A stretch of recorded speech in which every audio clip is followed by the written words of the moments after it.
Ay,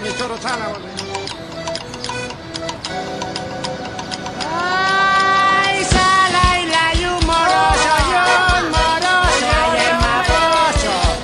Salaila tiene cartel de guapapos, abeja y saliva. Salaila tiene cartel. Aurelio, here we're looking over the entire valley of Apalta, pretty much. How would you describe the Apalta terroir? What are the essentials of Apalta? Apalta is a very unique terroir. First of all, because it was the first place where we planted in a very steep slope, fighting with the rocks, fighting with, with the granitic soil that we in the past we weren't used to plant in this kind of soil. So we have found an amazing place where the roots can go very deep, using very little amount of water. So it's a very elegant, we can say finesse area where you can get very elegant wines. And what is beneath the soil or beneath the vines right now? Yeah. What kind of soil types are we looking at? Here we have a big influence of granitic soil or rocks in decomposition, so very easy for the roots to break, with not very rich. So where we are now, that we're in the steepest place of the slope, the soil is very poor, so very good for varieties, strong varieties like Syrah, Grenache, Mourvèdre, where they can grow slowly, producing small amount of grapes and more concentration.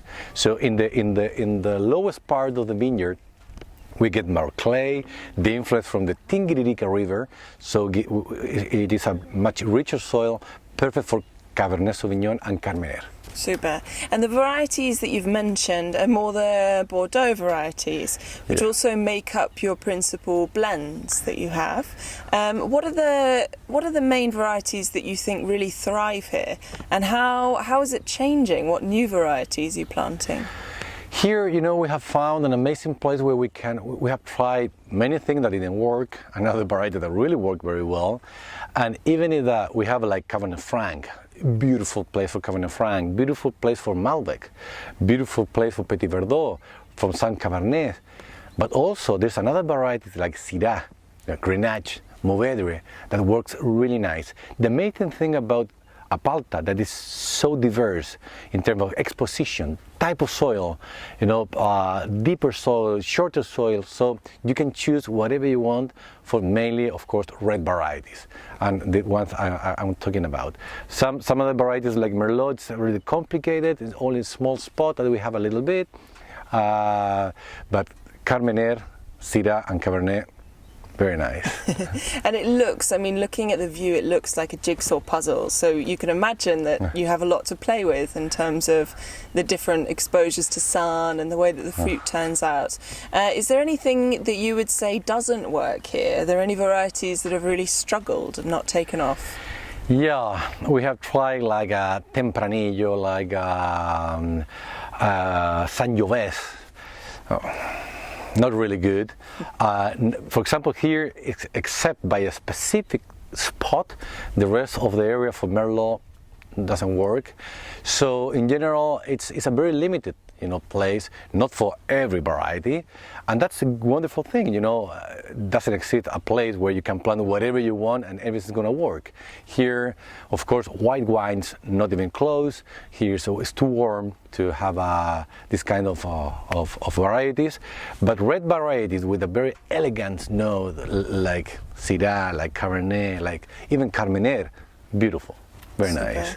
And you do, as a producer, make a lot of white varieties, as well as red, all across the country. What do you think is exciting in terms of the growing diversity in plantations within Chile? For many years we have been working in trying to look different terroir.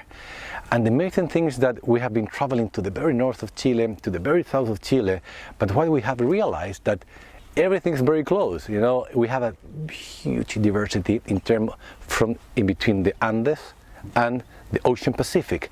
We have a very diverse type of soil, very diverse type of weather, and in the coast area of Chile, we have so many places for new varieties like Riesling, even Viognier in some places, of course Syrah, Sauvignon Blanc, Chardonnay, Pinot Noir, beautiful place, but we're still learning about Chile.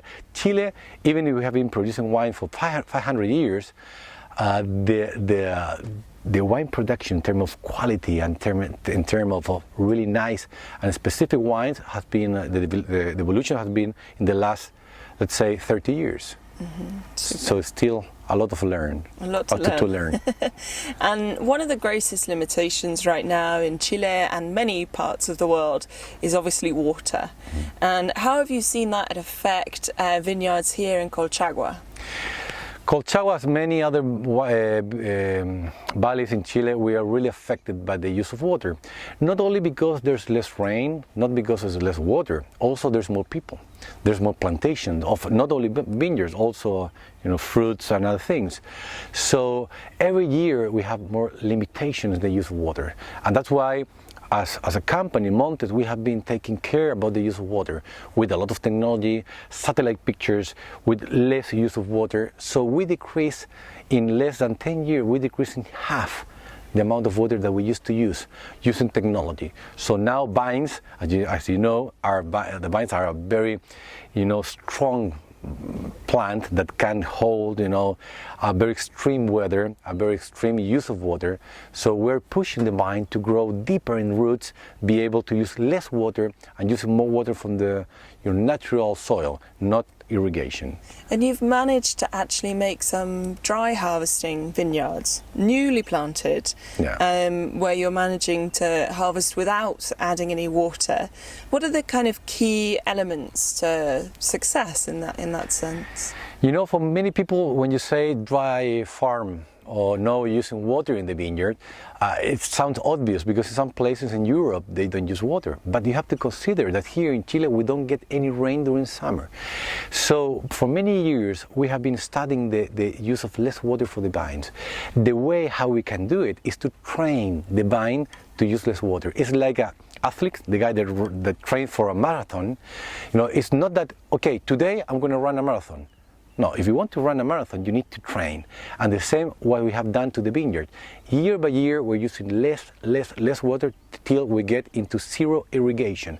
Not, of course, every vineyard, not, of course, every type of soil. We have to choose the soil, we have to choose the vineyard where we can go to zero. But we could reduce the amount of water to half, and even in some places even less.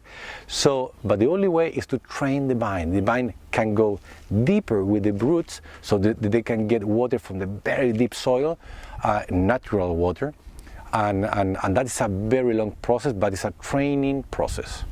Super. And with your vineyards that you've managed to train for dry harvesting, the yields are much less. So you were saying that actually previously you'd make one bottle from one vine and now it's just half a bottle from one vine. What are the implications for Chile in terms of an industry if water becomes a real scarce resource and people have to resort to dry harvesting? Do you think Chile has to focus on higher quality wine, or what do you think will be the implications for the industry as a whole? That's a very good question, because at the end, if I talk as Montes Winery, we're really focused on premium wines. So we don't want to add more, more cost to the bottle. We don't want to add more value for the wine. In terms of, we want to get better wines for the same price. So the use of water, if you talk about volume, you can do it, because you decrease the amount of yield, and that means higher cost in the vineyard and more competition. So if you talk about industry in the future, the good thing, from my point of view, that everyone has to push their wines to be even better. The concentration is better fruit, better quality. So if the wineries want to go inside of the premium side, it's the best way to go. If they want to go to the volume, it's more complicated. So do you think this might be the end for cheap Chilean wine? Hopefully, yes. Hopefully. I really love what we produce in Chile. Chile has a huge potential. We're showing to the world that we have, one of the best wines of the world, that we can compete with anyone. So it will be a great opportunity for everyone, every winery, to go through the same road that we're working and to be able to show the world, Chile, it is one of the best places in the world. Fabulous. And for anyone who's about to plan their visit here to discover one of the best places in the world, where do you recommend they go? What should they taste? What should they drink? What pairings do you recommend?